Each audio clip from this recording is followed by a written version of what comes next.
Hey boys, what's going on? It's your boy Clazo here today, guys, and today I'm bringing you the spoilers from the past 2 days. I was busy yesterday, so I wasn't able to do it, so this should be a pretty fun video. I have 7 cards for you guys. I wrote down a lot of notes about them, so hopefully we hit everything about them, and I think we'll have a good time going over these cards. If I miss anything about any of these cards, any combos that I may have missed that I didn't think off the top of my head, or I didn't find on the forums anywhere, just post down below. Share it so everyone knows. I think it would be pretty cool.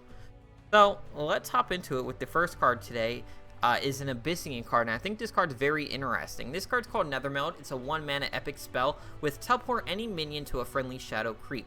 Now before we talk about this spell, let's talk about how this card is not RNG, which is really nice. It says teleport any minion to a friendly shadow creep, which means you get to pick the minion and you get to pick the shadow creep spot, which is nice. So when we talk about this card, just think about that. So the first thing, this card could be used for 2 sources. It could be used for removal, or it could be used for lethal. And as removal, I mean, it could be used as like just a cheaper lure. Now, if you have a shadow creep, some reason generated like all the way away from you, you can use this to teleport that big enemy minion out of your way to a different shadow creep tile, which is nice. Or if you're looking for that lethal, you could throw this, throw down like a sphere of darkness next to your opponent, and then throw this down and teleport your big 13/13 visceral juggernaut in his face and like finish him off, something like that, which is really nice. So I do like this card a lot. I like the design style they kind of went with it, and I like that it's more, board position-y kind of effect. It's not RNG. It's not stuff that you can't play around. I like this, that it's stuff that your opponent has to play around on board, which is awesome. So that's really it with this card. I think it's awesome. I think it's going to be played in probably every Abyssinian, probably every Cassava deck. Let's not say Lilith. Probably Cassava. Lilith probably has some awesome stuff coming soon. But this card, we're definitely going to see some really fun lethals with, very fun Serpenti lethals. And something to compare this to, which is pretty interesting because no other faction has this, is something like Justification from Songhai or Miss Dragonsteel from Songhai, which is really awesome that Abyssinian has a tool like this now. So yeah, let's hop in to the next card. Now the next card is very interesting because the next card we have to talk about another card with this card, or not another card but another tile ability. And now we're hopping into the Vitruvian tile, which is really nice, which is called Exhuming Sand. What Exhuming Sand is every time you summon a minion from your action bar, summon a 2/2 Iron Dervish on top of the Exhuming Sand spot, which is really nice. So let's hop into the card with that ability, which is Sand Swirl Reader. It's a 5-mana 3/4 with Opening Gambit. Return a nearby minion to its action bar. Turn that space into Exhuming Sand. Okay, this card has brought up a lot of concerns, and a lot of people like it, and a lot of people don't like it. I personally think it's very interesting, and we can do some really fun combos with this card. Now, first off, 5 mana, I think, is a fair cost for this card. It's very strong. It has some pretty cool abilities with it. So I think that's fine. A 3/4 body is perfect. Perfect, definitely, because its Opening Gambit is very strong. Now, the reason its Opening Gambit is very strong is for a few reasons. Now, let's talk about them. I wrote it down over here. The fact that you can unsummon something now is beautiful. I mean, we had things like Hailstone Prison for Vaynar, but now we have something for Vitruvian, which is really nice. And keep in mind that you can unsummon something that's yours or your opponent's, which is nice. So you can use it as like semi-removal. So like opponent plays Ironcliff Guardian for 5 mana. You play this down, return it back to his hand, turn that into an Exhuming Sands, and then next turn he plays it again, and you play like another Sand Swirl Reader. You get a Iron Dervish on the Exhuming Sands, and you return it back to his hand. So now you just put him back a turn twice, which is beautiful. This card is going to be extremely strong. This paired with anything with Opening Gambit is going to be strong. I think we might see an Opening Gambit deck with that 2-drop. I can't remember the name. Now I'm kind of curious, so now I'm going to look for it. This paired with anything with Opening Gambit is going to be really nice because you can just keep a train of Opening Gambits going. So you can play this, return something with Opening Gambit, and then play like something with Opening Gambit out again. Maybe even return another Sand Swirl Reader to your hand. Now, a card that I was thinking that this would be good with, if you think of an Opening Gambit deck, would be Akari Headhunter, which is really nice, and that's a 1/3 2-mana minion with, whenever you summon a minion with Opening Gambit from your action bar, gain +2 attack. So that with this would be a pretty cool combo, or a pretty cool deck if we saw that.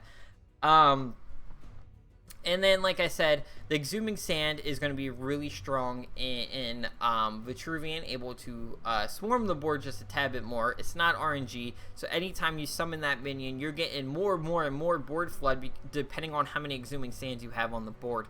Now, they do spawn right on top of that Exhuming Sand, so if you summon 2 minions in the same turn, you're not going to get 2 dervishes on the same spot.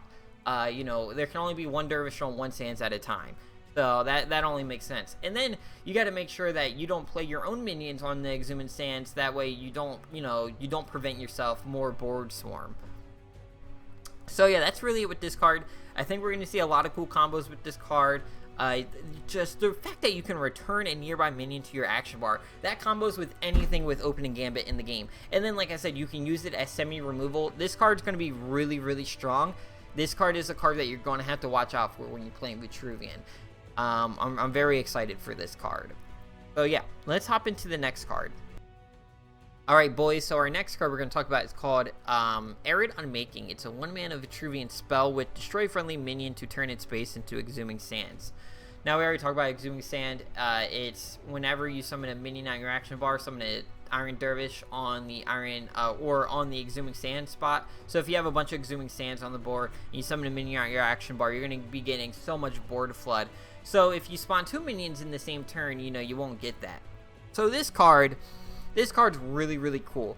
So this already pairs very well with like Amari Healer, really anything with Dying Wish and Vitruvian. Not that you really see anything besides like Pax and Amari Healer, and then sometimes you see the 4/3 that spawns a Obelisk I can't remember the name of. So this already pairs very well with that if you want to combo off. Now, this also pairs very well with really anything in your deck that's about to die. If you spawn an Iron Dervish, if you're playing 0x, you can use this on one of your Iron Dervishes since they're replaceable and just get more board flood, which is really cool. This pairs pretty well with Psychic Conduit. You can steal your opponent's minion and then Arid Unmaking it and kill it off, which is really nice if you want to steal like their Bone Reaper for a turn and then Arid Unmaking it. Not that that would probably ever see play like as a combo because no one plays Psychic Conduit, but it could. But it's a very situational combo. But yeah, man, it's a cool card. If you're looking for like a Swarm kind of 0x deck, you're probably going to see this card in it. But that's really it with this card. We're going to hop into the next one. Now the next one is a Vaynar card. Now this card called Crystal Arbiter. It is a 2-mana 1/4 with this minion has +3 attack on your opponent's turn. Now let me see what I wrote down about this card. So let's talk about this card. First thing I want to talk about with this card is that it is a Vesper, which means we finally got some Vesper supports. Last expansion, I don't think we got any Vespers, so it's really nice to get some more. I think with this card, I need to see some more Vespers to see if it's going to be good or not, because if you're not running a Vesper deck, I don't think this card's going to see play. It is a very strong card on your opponent's turn, though. It's a 4/4 for 2 mana on your opponent's turn, which is very strong. But your opponent's probably not going to hit it. It's probably only going to see use on your turn, and it's probably only going to be a 1/4. It is a good body blocker, though, so if you want a really good body blocker early game, you can get a 4/4 for 2 mana, which is nice. But like I said, your opponent's probably not going to hit it. It's probably only going to die on your turn when you put it to use, and I think it's only going to see playing Vesper decks. And right now, we don't have enough about Vesper minions to see if it's going to see a lot of support or not. Just because I think Vesper minions need a little bit more support before that deck actually turns into like a powerhouse or something. Obviously though, this already pairs very well with any other Vesper minions in the game. So yeah, it's only going to see playing Vesper decks though. That's it. It's not going to see competitive play. I mean, the fact that it's just so weak on your turn, and that's the only time you're gonna attack with it, or it's gonna even get hit, because your opponent's not going to hit this on their turn. A 4/4, it's not going to happen.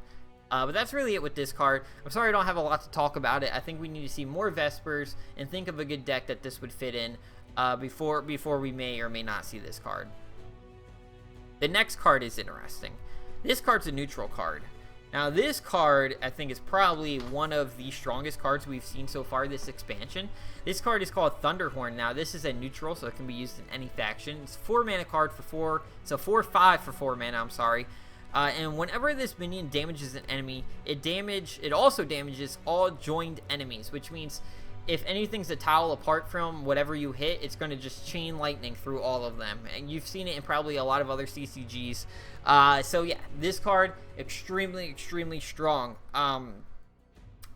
Really, the only thing I really want to say about this card is, it kills off Blood Moon Priestess. About time we have something that kills a fully surrounded Blood Moon Priestess. And really, it's really hard to kill off a Blood Moon Priestess unless you have some type of removal. But if you're running a minion-based deck, if you run into a fully surrounded Blood Moon Priestess, it's really hard to kill. This shuts it down. Very happy to see this card. It's going to see play, I think, a multiple amount of decks. I can't even tell you, because I think every general or every faction is going to try this card out, because I think it's that strong. I think the fact that you can hit and kill off multiple enemies at once is amazing. So, like, if you're playing, literally, if you're playing the Vitruvian deck, right, and you're playing Star's Fury, you can make your opponent spread out more with this card, and then like play Star's Fury on them, so they don't know if they should like stick together in a row or spread out, which is awesome. I like this card a lot. Like I said, trait lightning ability. If you buff this thing, oh my god, if you buff this thing, you could potentially get lethal from like across the map if your opponent's like, you know, if your opponent is joined together by like their general and like, you know, all their minions, and you buff this and kill them all off, that's going to be an awesome lethal. And then, like I said, I think one of the most important things is it counters Blood Moon Priestess. If Lilith becomes very strong in this next expansion, we're definitely going to see some Thunderhorn play.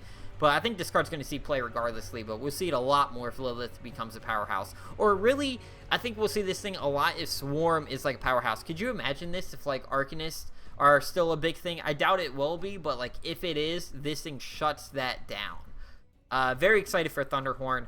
Let's move on to our 6th card of this reveal so far. This next card is also a neutral card. His name's Wild Tar. He's a 3-mana 2/4 with Frenzy. Whenever an enemy attacks, this minion gains +3 attack until end of your turn. Okay, so first off, let's talk about it says enemy. That means general or minion, which is beautiful. So this thing only grows on your opponent's turn because it's whenever an enemy attacks. That's not counterattack. So this thing can only grow on your opponent's turn, but its ability stacks. So if you're playing like a Swarm deck, like a Lilith Swarm deck with a bunch of 1/1s, this thing's going to get super big. If your opponent wants to kill this off with their general, they're going to be taking some damage because this thing stacks its attack before your opponent actually hits it. So basically it's a 5/4 for 3 mana. If your opponent wants to hit it, they're taking 5 damage. You know, if they have to kill it before like its minions attack, like this thing's just gonna be doing a ton of damage to your opponent's face. It's a pretty strong card. I'm just super excited for it. I don't know if it's gonna see a lot of play, but if it does see a lot of play, this is going to be removal bait, basically. Everyone's going to want to remove this because your opponent's not going to want to hit this because they know they're going to be taking at least 5 damage. And then if it's stacked already from like your opponent's minions, he's going to be taking more and more damage depending on the minion's attack and how much health is left on Wild Tar. So I'm very excited for this card. I think it's going to be super cool. I think we might see it in maybe some aggro decks, because even if you buff this thing, it's going to be really strong, because it's going to be strong on your turn and your opponent's turn. So yeah, Wild Tar, it's going to be an interesting card, probably going to see play. And then our last card we're going to talk about is something I'm very excited about, and I saved this card for last because it's the cutest card of the expansion, and if you don't think so, then you're wrong. This is Baby War Beast, or War Pup. It's a 2-mana 1/1 with Frenzy and Force Field. What can you say about this, man? What can you say about this? One, it's cute as fuck, right? I want to play this card because it's just cute. Secondly, it's paired very well with any type of buff. Clearly, if you buff this thing up, it's going to be nuts. This is the first Force Field minion with Magmar, which is very interesting because you know Magmar likes to run a lot of Force Field minions. One, because you can just buff them, and then two, Force Field's a really strong ability already. I think War Pup is going to see a lot of play. I think it's a good I think this might actually replace Young Silthar, because you can buff this thing so much, and it'll probably be stronger than Young Silthar because it has Force Field and Frenzy. So, depending on the type of deck this is going to see play, if you're running maybe like that the new Grow tile for Magmar, forgot the name of it, but if you're running that, this is going to make War Pup super huge. So I think this thing's going to see a lot of cool combos with it. Something that it does not combo with that you're going to have to watch out for it is natural selection, because you know you run a lot of natural selection if you play Magmar. So War Pup kind of counters that. So you want to make sure that you play your natural selection right. You want to order right. You don't want to play like this and then try to natural selection off like a 2/2 as player 2. So you got to be careful when playing War Pup. But I think it's going to see play. It's very strong. I think its mana is correct. I think it should be a 2 mana 1/1 for Force Field Frenzy. I think that's strong. They want you to buff this card. They're telling you, hey, I want you to buff War Pup and put it to good use. So I think this card's strong. It's going to see play in a lot of decks. But really, that's all I have for you guys today. I know this video is a bit longer. I probably missed some stuff, and I'm sorry if I did. But other than that, I hope you guys liked the video. Comment down below, like I said. Let me know if I missed anything. And subscribe, man. If you're new, every subscription helps. I would appreciate it. I put out these videos. I put a lot of work into them all the time. But other than that, I'm your boy Clazo. Hope you guys keep on dueling, and I'll see you guys next time.